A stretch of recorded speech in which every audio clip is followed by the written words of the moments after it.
তার সহপাঠীদের নিয়ে, তার যে পরিষদ বর্গ তাদেরকে নিয়ে। আমাদের সঙ্গে উপস্থিত আছেন শিশির। আমি শিশির বলি সবসময়, একসঙ্গে চলাফেরা, আমার 1 বছরের ছোট। উপস্থিত আছেন আমাদের শাফি। শাফি অবশ্য বিয়ে করার পরে একটু ব্যস্ত হয়ে পড়েছে, সরি, আসলে আমি তাকে ফেসবুকে দেখা যায় আর দেখি না, তবে আমরা পাবো তাকে।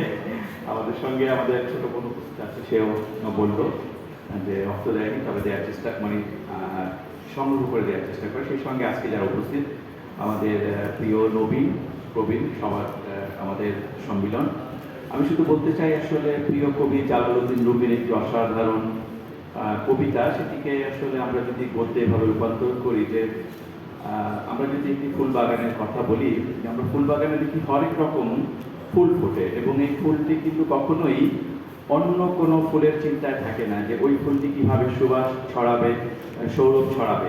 সে তার মতোই ফোটে এবং সে তার মতোই সৌরভ বিনায়, এবং একটা সময় পর সে ঝরে যায়, কিন্তু ঝরে যাওয়ার মাঝখানেও সে অনেক রকম বীজ মাটিতে রেখে যায়। অর্থাৎ সে তার মতোই, সে কিন্তু অন্য কোনো ফুলের সঙ্গে কোনো প্রতিদ্বন্দ্বিতায় নেই, কোনো রকম ঝগড়া বিবাদে নেই, এবং নিজের মতো করেই সে সবার আকর্ষণ কেড়ে নেয়।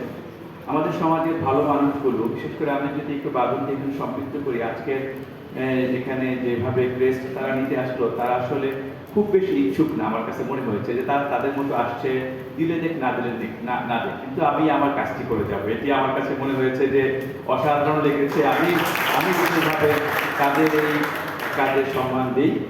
আর প্রভু স্যারের কথা একটু বলি, এবার গত বছরের প্রোগ্রামটি আমরা এভাবে করতে পারিনি, তো এবার স্যারের সঙ্গে একটু কথা হচ্ছিল যে আমাদের গল্প সংসদ আসলে খুব বেশি ফান্ড নেই, তো স্যার বলছিল এবার আসলে ওদেরকে কত টাকা দিব।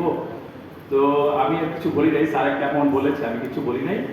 তো আমি গতকালকে যখন চেকটি ওরা যখন এর আগের দিন আমার কাছে সিগনেচার দিতে গেছে আসওয়াদ, আমি সেখানে লিখে দিয়েছি যে স্যার আপনি আপনার আমি জানি সীমাবদ্ধ থাকা সত্ত্বেও আপনি যতটুকু পারেন সেভাবে দিয়ে, এবং আমি গতকালকে যখন চেকটিতে সিগনেচার করতে গিয়েছি আমি অবাক হয়েছি, স্যার যে অ্যামাউন্ট বলেছেন সেটি তিনি দ্বিগুণ করে দিয়েছেন। আমি অসম্ভব করতে হয়েছি স্যারের সাথে। আমরা মনে করি যে স্যার সবসময় ফলে একটি সংগঠনের কথা বলেন বেশি বেশি, এবং এটা বাঁধনের কথা বলেন, যে আসলেই ওরা কাজ করে। আমার কাছে মনে হয়েছে যে আমাদের বাঁধন ঠিক পথেই আছে, এরা এদের মতোই তাদের কাজগুলো করে যাক নীরবে নির্ভীতে এবং মানুষ সেবায়। এ ধরনের মানুষ আমাদের বেশি দরকার। আজকে আমরা বড় ভাইদের দেখছি, এ ধরনের মানুষগুলো বেশি বেশি দরকার, এবং যারা 10 বারের অধিক রক্ত দিচ্ছে, আমার কাছে মনে হয় তাদের জন্য যদি মাসে একবার হলেও আমরা একটু প্রোটিন যুক্ত, একটু ক্যালোরি যুক্ত, একটু ভালো খাবারের ব্যবস্থা করতে পারি, শুধুমাত্র যারা 10 বারের অধিক, এটা মনে হয় আমি শুরু করি না কেন, হয়তো আমার পক্ষ থেকে আমি আগামী মাসে যারা 10 বারের অধিক রক্ত দিয়েছে এই হলে এখন আছে, তাদের জন্যই আমি একটা কোনো না ভাবে, অথবা হতে পারে যে 5 কেজি অ্যাপেল আমি দিতে পারি, অথবা 5 কেজি পেয়ারা, আজকে তারা এটা দিয়ে খাবে। আমরা অল্প পরিচয় শুরু করি, আমাদের যদি তারা অন্যান্য হলও দেখবে, আমরা হয় তাদেরকেও আসলে তাদের স্বাস্থ্যের দিকেও আমাদের নজর দেওয়া উচিত, তাদেরকে তাদের দেখভাল করার দায়িত্ব আমাদের আছে। আমরা আশা করছি আমাদের পক্ষ থেকে শুরু হলে ধীরে ধীরে আমাদের বড় ভাই যারা আছেন, উপদেষ্টা, আমাদের বিভিন্ন হলে যারা আছেন, তারা আমাদের সঙ্গে যুক্ত হবেন। আমি সবাইকে ধন্যবাদ জানাচ্ছি। আজকে এই অনুষ্ঠানটি অত্যন্ত সুন্দর এবং সুশৃঙ্খল একটি অনুষ্ঠান। এই ধরনের অনুষ্ঠান বেশি বেশি হওয়া উচিত। অন্যান্য হল থেকেও যারা এসেছেন তাদেরকেও আমাদের পক্ষ থেকে, আমাদের এই প্রমাণ হল পরিবারের পক্ষ থেকে আপনাদের অভিনন্দন জানাচ্ছি, আপনাদের প্রতি কৃতজ্ঞ।